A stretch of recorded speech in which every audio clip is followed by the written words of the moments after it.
Good morning, Roybal Theater students. Good morning, VFA leadership. Welcome back to Community Couch Time, April 30th. How are you? I hope you're doing well. And for today, I want to share another story about growing up and being a kid.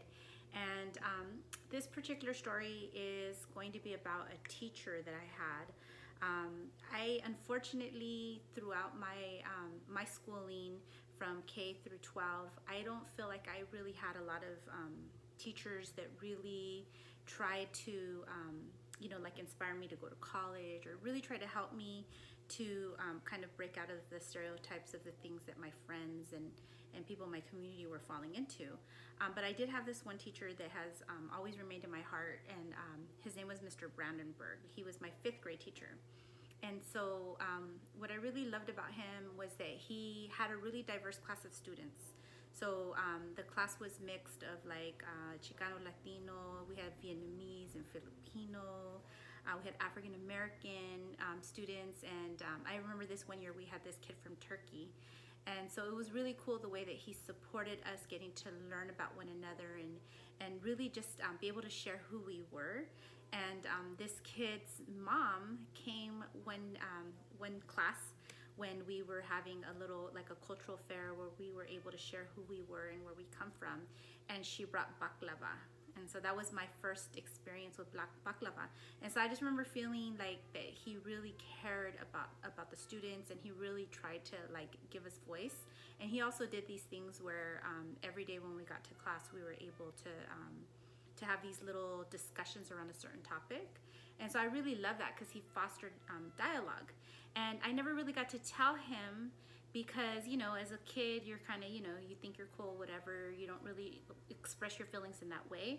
And I didn't know at that time that it was important to kind of share what's on your mind, especially when you have something positive, because you can really have a positive impact on somebody with your positive words. And so I got really lucky that about maybe, about 12 years later, I had him when I was about 11 or 12 years old.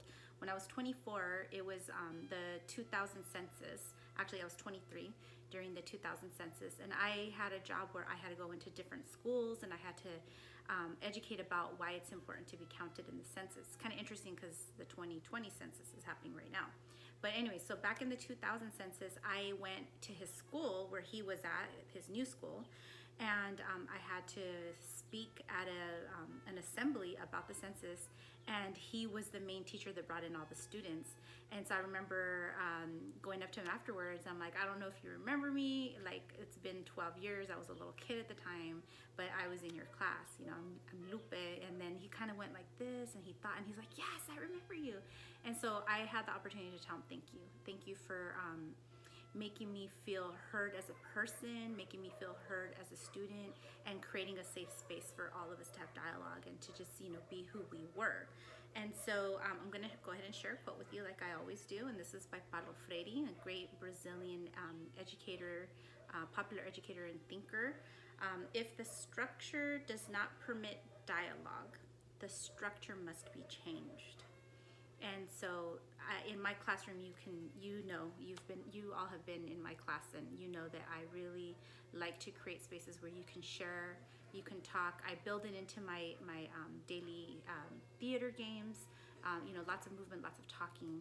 And so I wanted to share that story about Mr. Brandenburg. And so for today, for your daily journal, this is to really prepare us for next week, which is Teacher Appreciation Week. I want you to think about a Roybal teacher who you are grateful for.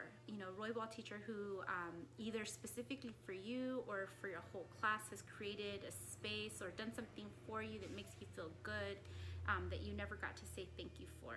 So if you can do that, that would be really wonderful, and I know that the teachers will really appreciate it. So once again, daily journal. You're going to either write a thank you, or for extra credit, you're going to record a thank you, just a quick, 15, 20-second thank you to a teacher. And then you're going to say exactly why. Why are you thankful for that teacher? And it should be somebody at Roybal, because I can share it with them, which will be really, really awesome and make their day just, wonderful. So once again, thank you for being here for Community Couch Time, April 30th. In la